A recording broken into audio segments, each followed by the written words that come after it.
Prayer is possibly the most fundamental part of what it means to be a follower of Jesus. In fact, it's one of those things that even if you're not a follower of Jesus, even if you haven't had much to do with the church or religion, you probably are at least vaguely familiar with what prayer is. Even people who don't believe in God at some point in their life probably have been around prayer or have even tried it. Like some people have at least had moments where I don't really believe there's a God, but just in case, let me say some words in my thoughts and my minds, just in case to cover all my bases. For as long as I can remember, I've been a follower of Jesus. I don't remember a time when I wasn't a follower of Jesus, which also means for as long as I remember, prayer has been a part of my life. It's something we did as a family. Growing up, we would pray. We would pray before meals. We'd pray at bedtime. I remember praying before the test that I didn't study for. God, if you're going to do a miracle, now would be the time. Right? As long as I remember praying. But if I'm being honest, as an adult, prayer has also been something that I've struggled with. I struggle with making the time for it. Not falling asleep when I'm praying, or being intentional about my time in the morning, or even in the middle of the day of praying, or struggling with the idea of, is it even actually working? I've struggled with it being a relational thing and not a ritualistic religious thing. And so because of that, I have a feeling that I'm not the only one who has had those struggles. Now, the incredible thing when we talk about how to pray is that's not a new question. In fact, it was actually Jesus' disciples who requested that Jesus teach them to pray, which is what led to us getting the Lord's Prayer. And so in Luke chapter 11, verse 1, this is how it sets up Jesus teaching the Lord's Prayer. It says, "Lord, teach us to pray just as John taught his disciples." And there's an incredible difference here between learning about prayer and learning to pray. And see, I think for myself, often when it comes to prayer, I've focused on the information of prayer. Of if only I can understand about prayer, how does it work? Or why should I pray? Or who is the God that I'm talking to? And what is important about that is because what the disciples understand as they follow Jesus is transformation in their relationship doesn't come from the amount of information they have. It doesn't come from how much they get into their head. It comes from what happens in the habits, in the disciplines, in doing the things that Jesus teaches them to do. Because it's in those places. It's in prayer. It's in worship. It's in meditating and studying the scriptures that God does a work on them. And so we're going to begin in Matthew chapter 6 and talk about some of these verses as we go along the way. So I'll begin in verse 5. Jesus says this, "And when you pray, do not be like the hypocrites, for they love to pray standing in the synagogues and on the street corners to be seen by men. I tell you the truth, they have received their reward in full. But when you pray, go into your room, close the door, and pray to your Father who is unseen. Then your Father who sees what is done in secret will reward you." Now these first couple of verses help set the tone for us before we even get into the prayer itself, before we even get into the model, the framework, what we're going to practice.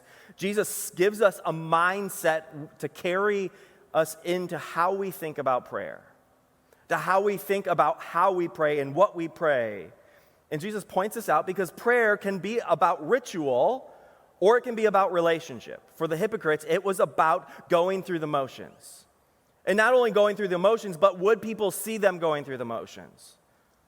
It had nothing to do with their adoration or their love for God or what they would receive or hear from God.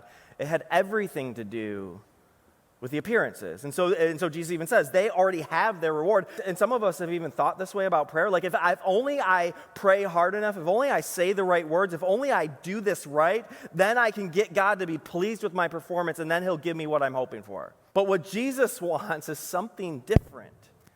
He wants practice. He wants us to practice talking to him. Just like any relationship that we have. You don't get married and immediately know how to talk about everything that you need to talk about. Right? It takes time. It takes relationship. It takes effort. And so what Jesus wants here, it's more about repeatedly building this habits and this practice of prayer, of learning to speak and listen to God, your Father. And the reason we work at prayer is because in prayer, we hear from God, we're reminded of the truth. Verse 8, he continues, "Do not be like them, for your Father knows what you need before you ask him. This, then, is how you should pray. Our Father in heaven, hallowed be your name." And so then he begins what we now know as the Lord's Prayer. Now, this last statement of Jesus is really interesting to me. When Jesus says, right, "For your Father knows what you need before you ask him," this is a question I have often wondered when I have thought about prayer, when I have wrestled with it. Like if you've ever wondered the question, right, if God already knows everything I'm thinking, or what I need or want or ask, or if God really is in control of all this, why do I really bother praying anyways? Right? Have any of you ever asked that before? I've asked that plenty of times. And in fact, for me, when I've asked that question, it's really been a reason not to pray. But what's really interesting to me is when you read what Jesus says here, he's making the same statement, but he sees that as a reason to pray. And so what we often think as a reason not to pray, Jesus seems to flip that on its head and say, yeah, God, our Father knows what you need before you ask him, which is exactly why you should talk to him.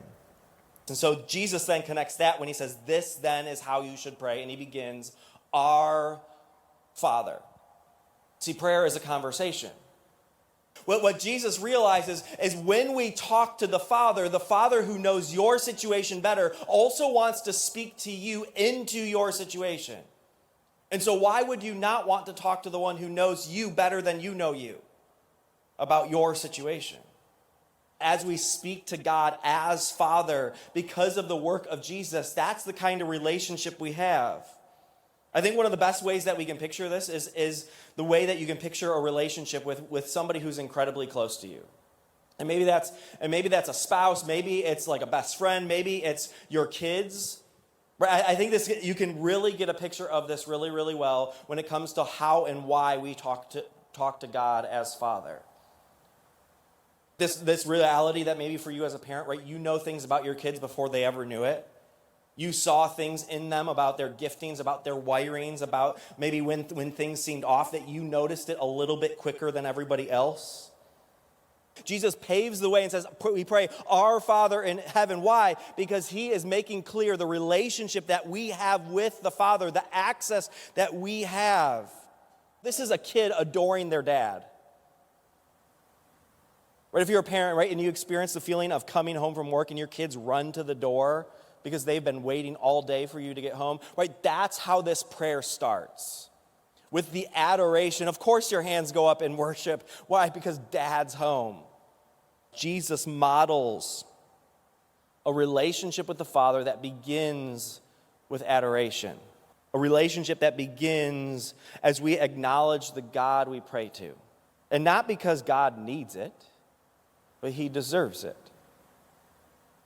And in fact, even as we worship and adore him, it reminds us. It reminds us of who we talk to. It reminds us that when we bring our needs to God, he already knows them. It reminds us that when we ask God a question, he has better answers. It reminds us that when we are hurting, he knows and he cares more. That when you are struggling, it reminds us that God knows the truths you need to hear even better than you do. When you are looking to figure out what to do, it reminds you that he knows what's best and he wants to share that wisdom with you. It gives us a confidence that as we seek God, he is a God who gives generously to us.